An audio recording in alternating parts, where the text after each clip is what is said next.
Жаратман лидер, Жаратман партия. Менин тандоом Улуттар биримдиги партиясы. Номер 17.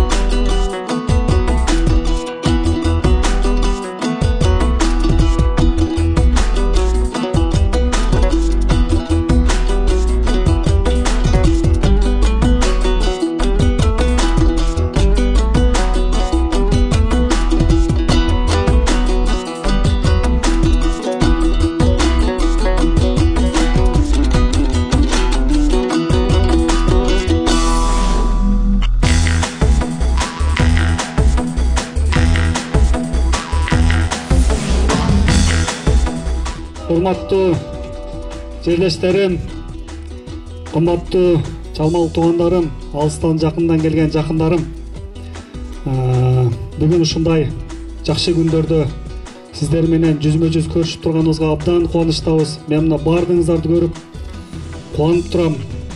Бишкектен дагы укабыз коюп атыптыр деп мен көңүлүм көтөрүп, мына Сабыр ака келип отурат, Нурбек ака келип отурат, Оштон абаларым келип отурат, Акыл ака келип отурат.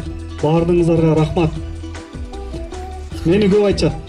Неге мелисти тандадың? Неге саясатчы болом дедиң? Эмнеден улам Улуттар биримдиги саясий партиясын тандап калдың дейт. Саясатта саясатчы эч качан шакиртин издебейт экен. Биз тескерисинче саясатчы мыкты агаларды кармап, ошолордун аркасынан чоң саясатка барып өзүбүздүн ордубузду тапканга биз аракет кылат экенбиз.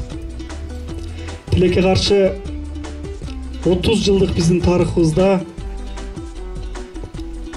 билгенин деле, билбегенин деле биз шайлап келдик. Урматтуу туугандарым, мен дал ушул чалмаданмын. Дал ушул көчөдө, ушул жерде балалыгым өткөн, азыр да ушул жердемин. Мына ушул кишини тандаганым себеби Оштун пайдаланын түптөгөн, Оштун жаңы тарых барактарын жазган, чыныгы кыргыздын уулу, эч качан улутка чыккынчылык кылбаган дал мына ушул инсан. Туура мактоого бир Аллах гана татыктуу. Бирок инсан өзүнүн элине, өзүнүн жерине чыккынчылык кылбай, таза адилеттүү башкаруу кылып, таза коом үчүн күрөшсө, сөзсүз биз макташыбыз керек. Бул киши шаардын башчылыгына келгенде, шаардын бюджети, Ош шаарынын бюджети 600 миллион сом эле. 5 жыл аралыгында шаардын казнасын 1 миллиард 300 миллион сомго көтөрдү. Ош шаарынын аянтын кеңейтти. Мына мен авам, бул жерде авам отурат, көкөн авам. Дал ушуларды бир эле мисал айтайын. Дача деген участка бар. Же шаарга кирбейт, же Кара Суу районунун территориясына кирбейт.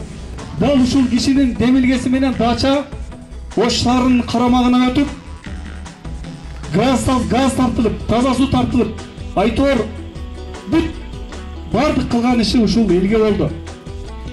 Бул киши, мен бул кишини дагы эмнеге тандадым? Кимдин баласысың десе, бизде Кыргызстанда депутат болом деген, министр болом деген бүт Баймановдун балдары болот. Нору сен кимдин баласысың деп сурабаса экен деп мен тартынат элем.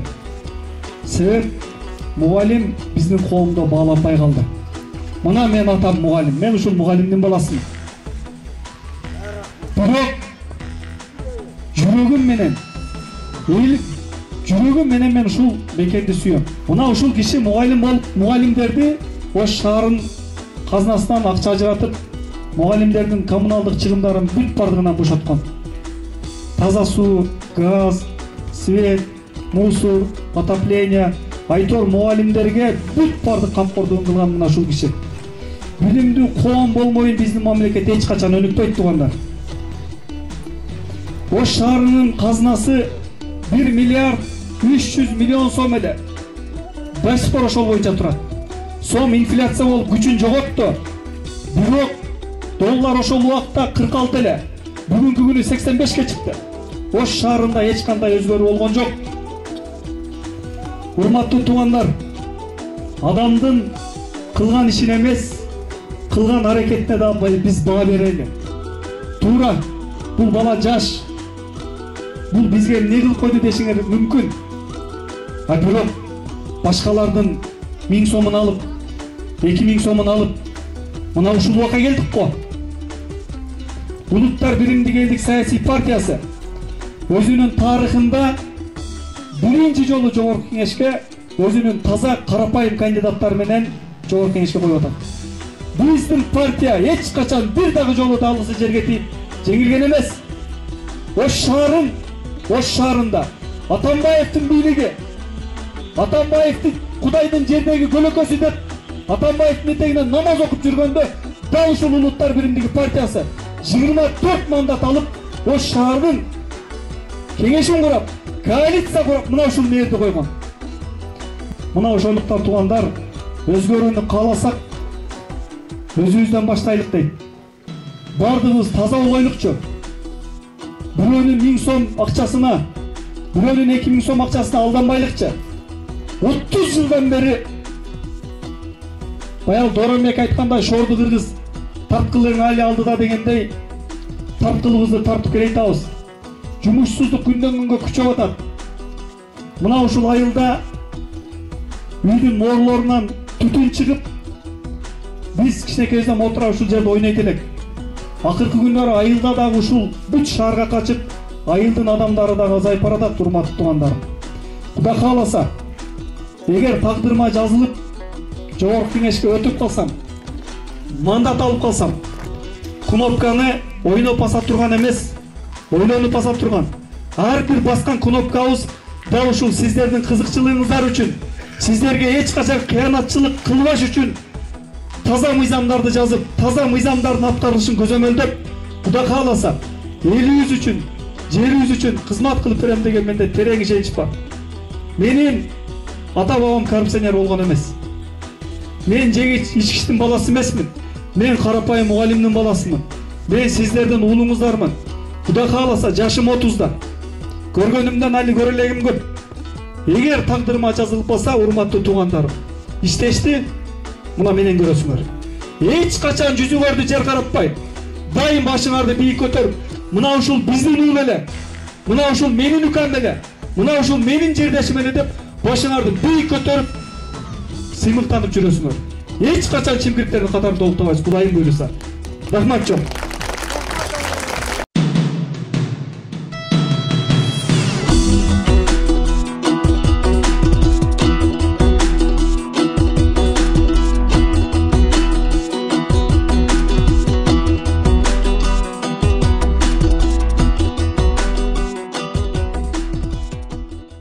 Улуттар биримдиги партиясы номер 17. Буйрутмачы Улуттар биримдиги саясий партиясы. Үгүт материалы саясий партиянын шайлоо фондусунан каржыланды.